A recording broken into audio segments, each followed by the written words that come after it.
Hey MKs, Barrick Willoughby here, coming live from the very exciting Mattoon, Illinois. I'm so glad to spend time with most of you at General Conference. A lot of you I didn't get to see there, but it was good to see a good sized group and to help out with the MK booth.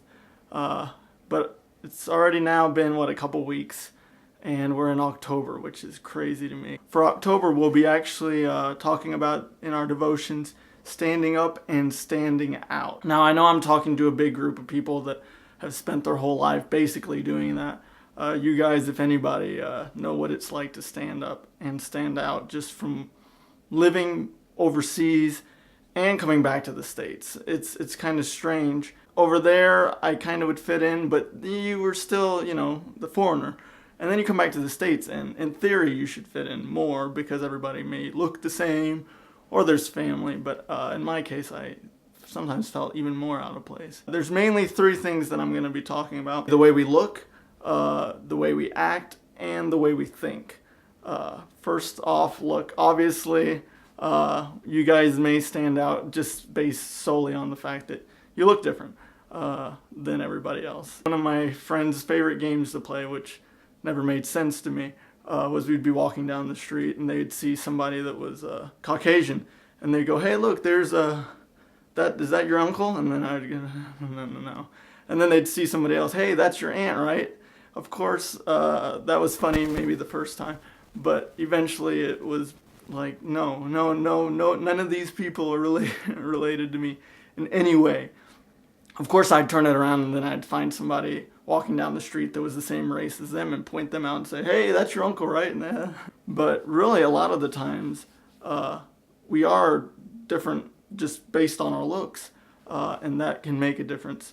In the Bible, we see that a lot, actually. Different cases where people were standing out from those around them. You have Shadrach, Meshach, and Abednego, who were taken and completely in a different culture, away from friends, family. You have Daniel, you have Esther, and really, God uses them in mighty ways because of the fact that they did. And so, don't always feel, "Ugh, this is terrible," or I hate the feeling.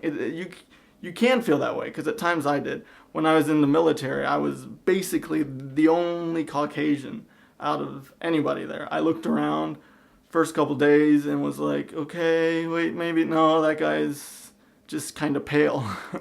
There wasn't anybody that looked similar. There were so many times that people would come up and ask, "What are you doing here?" And I could just share with them why my parents were here, why I was in the country, and just get to talk.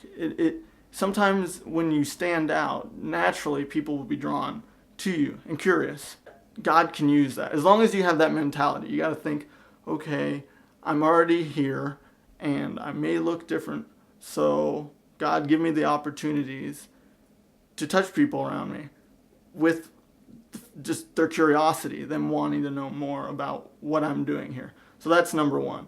Number two, we've got the way we act. The way they acted when Shadrach, Meshach, and Abednego refused to bow is very much the way that we can think about it, whether we refuse to bow to stuff in our lives. When opportunity comes to act differently, that can be difficult because of the fact that you don't like to be different from everybody else.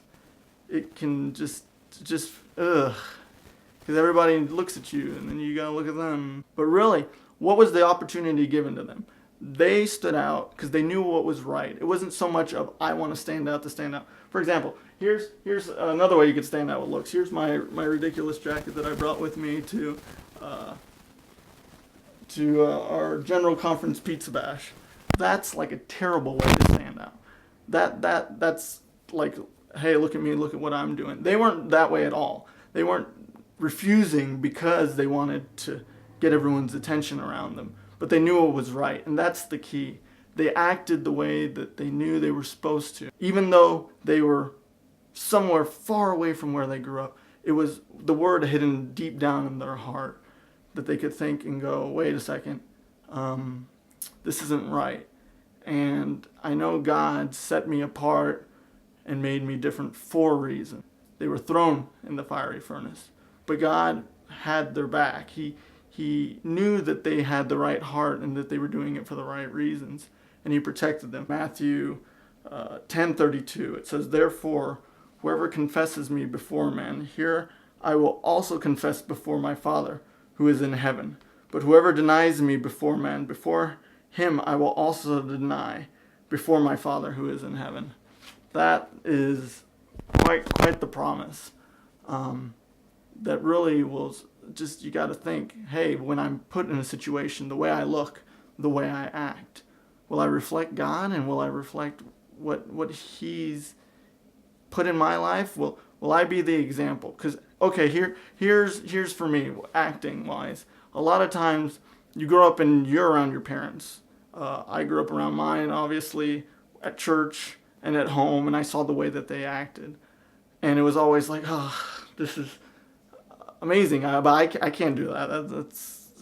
They've obviously got something special or different, or wow, okay, that's great, but I'm just a kid. Or even when I grew up, I just felt I was different than my parents, and so like somebody would say, "Hey, could you come and speak?" And then I'd stop and think, and then maybe I'd watch some of my dad's preaching, and then I'd be like, okay, I have no idea how to do that. That's not me at all. I'm kind of just, I stumble a lot. I think a lot. Got to process. Whereas my dad was very much, he could be around people, very excited. And then I always felt like, this isn't my personality. That's not the way I act. And I realized when I went and talked to my pastor, he goes, "Hey," I got asked to speak someplace, and I don't think I can do it. I'm not a preacher in that way. The stand up on the stage and spit on everybody, I guess. But he said to me, he goes, "Look, if someone's asked for you to come and speak, and God spoke to them and said, 'Hey, ask Barrick to come and talk,' God knows what He's doing, and you don't have to be your mom or your dad. You can be different. You can stand out in your own way.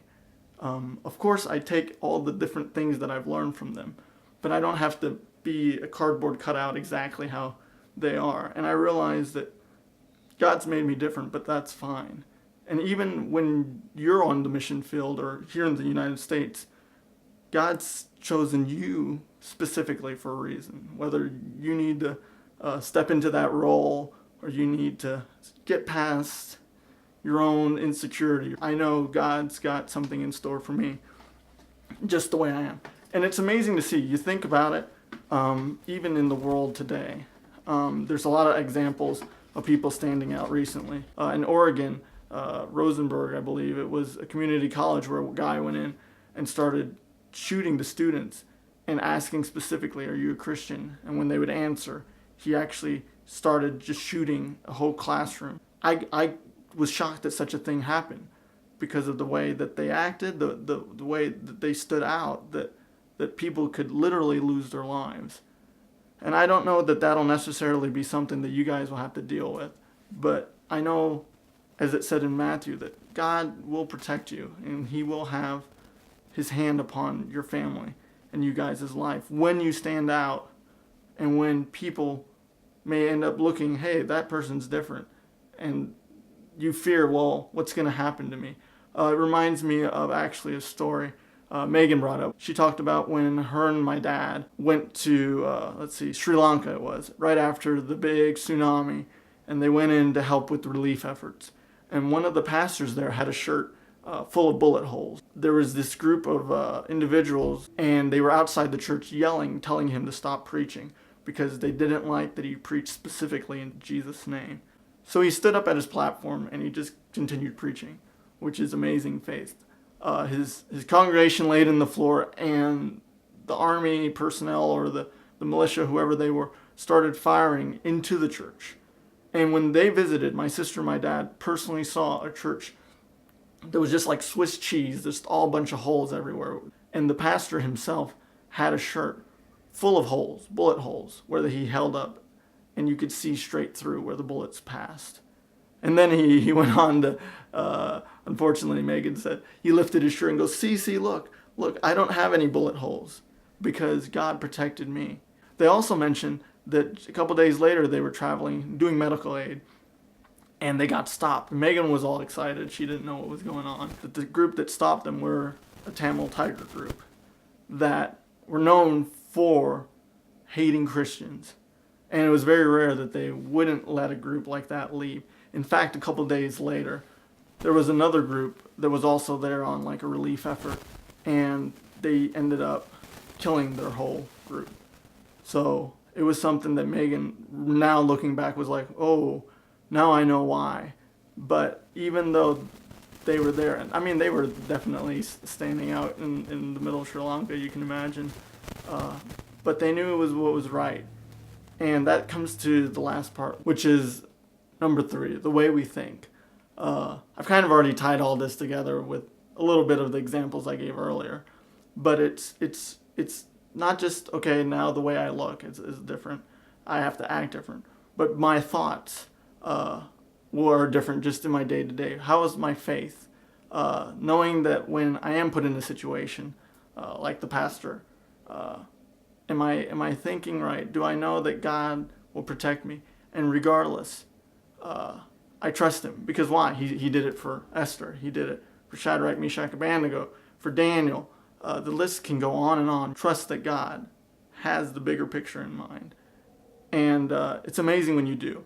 I guarantee you, spend the rest of this October thinking, okay, God, what do you have for me as I stand out? I'm excited to hear your testimonies and to find out what God's doing, where you guys are at. I love you guys, and look forward to seeing you soon.